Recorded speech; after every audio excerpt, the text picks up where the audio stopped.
아주 매우 부실합니다. 그리고 국민의 삶을 외면한 뒷북 찔끔 추경이다 이렇게 봐집니다. 크게 세 가지로 나누는데 시기가 너무 늦었다. 두 번째는 규모가 턱없이 작다. 또 내용 면에서는 셋째로는 민생을 외면하고 있다. 이런 말씀을 드리면서 국회에서는 여야 모두 지난 연말 초부터 신속한 민생 추경이 필요하다고 계속 이야기를 해왔습니다. 한국은행 이창용 총재도 지난해 말 또 1월 초에 추경은 빠를수록 좋다라고 이야기도 했고요. 하지만 우리 경제부총리께서는 국정협의체를 넘기기만 하고 지금까지 뭉개고 있었습니다. 예산 편성권은 정부한테 있는데 말이죠. 그런데 1분기 마이너스 성장의 우려가 커지니까 이제서야 부랴부랴 추경안을 들고 나와서 뒷북을 치고 있다 이렇게 평가를 할 수밖에 없습니다. 특히 이러한 기재부는 이번 추경에 실기한 것에 대해서 반드시 책임을 좀 져야 된다 이렇게 생각을 하고요. 둘째는 규모가 턱없이 작습니다. 어제 IMF가 우리나라 경제 성장률 전망치를 2%대에서 1%로 대폭 내렸습니다. 반토막입니다.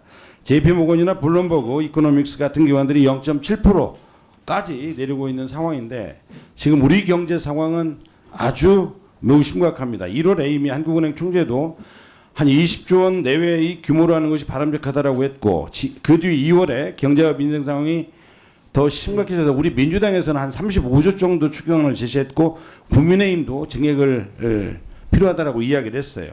제가 현대경제연구원에 의뢰를 해보니까 경제 성장률 1%대에서 2%로 끌어올리려고 하면 32조 한 8천억 정도의 추경이 필요하다 이렇게 이야기를 하고 있습니다. 근데 지금 정부는 얼마나 들고 나왔습니까? 고작 12조입니다. 추경은 시기도 늦었고 이 사이에 우리 경제와 민생은 아주 더 이상 헤어날 수 없는 아주 수렁으로 좀 빠져들고 있습니다. 그러면 정치권에서 얘기한 것보다 더 크게 가져와도 모자랄 판에 12조 이렇게 찔끔 이렇게 제출해서 되겠습니까? 세 번째, 내용 면에서도 민생을 외면하고 있습니다.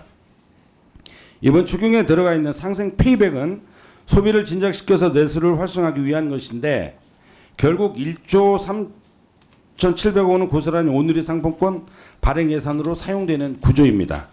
오늘의 상품권은 전통시장과 가맹, 골목 상점가에서만 쓸 수 있어서 아주 범위가 제한적입니다. 현재 가맹점 비율이 전체 소상공인의 1.54%밖에 되지 않아 아주 극소수에 불과합니다. 그리고 이 페이백은 가족 사용액이 작년 대비 20% 이상 됐을 때 지급받는 구조라서 당장 지출 여력이 없는 진짜 힘든 분이 아니라 어느 정도 여유가 있는 분들한테만 혜택이 갑니다. 이것은 국민을 놀리는 정책입니다. 이래서는 안 됩니다. 오늘이보다 사용 범위가 넓고 여러 지방정부에서 이미 소비 진작 효과가 입증된 지역화폐 발행 예산으로 바꾸거나 새로 추가를 해야 합니다. 그리고 지난 12월 3일 윤석열의 불법 내란계엄으로 피해를 입은 탄핵이 인용된 4월 4일까지 소상공인 자영업자에 대한 손실보상이 반드시 저는 필요하다고 봐집니다. 그 연말에 정부의 위헌 위법적인 그 비상기업으로 인해서 연말에 회식이 다 날라갔습니다. 아마 우리 기재부에서 다 확인했겠지만요. 그나마 저기 연말 특수도 못 누리고 피해를 골목 상인들이 모두 고스란히 떠안았습니다. 국가와 정부의 역할은 국민의 삶을 책임지는 일입니다. 민생을 짓밟았으면 국가가 책임지는 것이 국가의 책임 있는 역할입니다. 요청합니다. 첫 번째, 두 가지입니다. 첫 번째는 이 추경에 대한 증액 문제입니다. 앞서 제가 이야기했듯이 이 12월 3일부터 4월 4일까지 이 비상기업 선포와 그다음에 탄핵이 인용되는 그 시점까지의 그 소상공인 자영업자에 대한 이 손실보상이 반드시 필요합니다. 과거에 2022년도 1월 달에서 3월 달까지 코로나로 인해서 피해를 입었던 전액 손실보상 3조 2천억을 했던 그런 일들이 있습니다. 그래서 소상공인 자영업자한테 힘이 되는 국가와 정부의 역할을 했던 그런 일들이 있습니다. 지금 절실하게 필요합니다. 그래서 증액을 요청하고요. 두 번째는 사업에 대한 재설계가 필요합니다. 상생 페이백 앞서 지적했다시피 굉장히 제한적입니다. 지역화폐를 통해서 골목상권 소상공인의 자영업자들이 활성화될 수 있는 검증된 내용들이 있습니다. 그래서 사업에 대한 재설계가 반드시 필요한데 우리 기재부가 책임 있게 정부의 역할을 다해 주시기를 바랍니다. 거기에 대한 의견 말씀해 주시기 바랍니다. 네, 일단 규모와 관련해서는 저희가 당초에 10조 원 내외 정도로 추경을 하겠다고 그랬다가 여러 가지 여건 변화도 있었고 그리고 국회 전문가들 뭐 의견을 수렴해서 저희가 2조 원 이상으로 사실은 정액은 했습니다. 근데 이제 여전히 부족하다는 말씀은 뭐 저희들도 새겨뒀고요.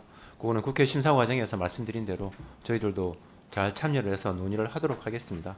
그리고 소상공인과 관련해서는 뭐 저희 내용에 나와 있다시피 소상공인 뭐 310만 명에 대해서 저희가 50만 원 그 비용 경감을 할 수 있는 크레딧을 저희들이 신설을 했거든요.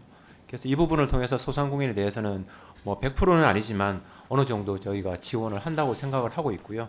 그 다음에 상생 페이백과 관련해서는 이게 사업 재설계 부분은 기술적으로 가능한지 부분을 봐봐야 되겠지만 온누리 상품권으로 환급을 함으로 해서 저희들은 어떤 소상공인에 대한 지원뿐만 아니라 전통시장, 재래시장에 계시는 분들한테도 큰 힘이 된다고 보고 저희가 이 사업을 설계를 했다는 말씀을 드립니다.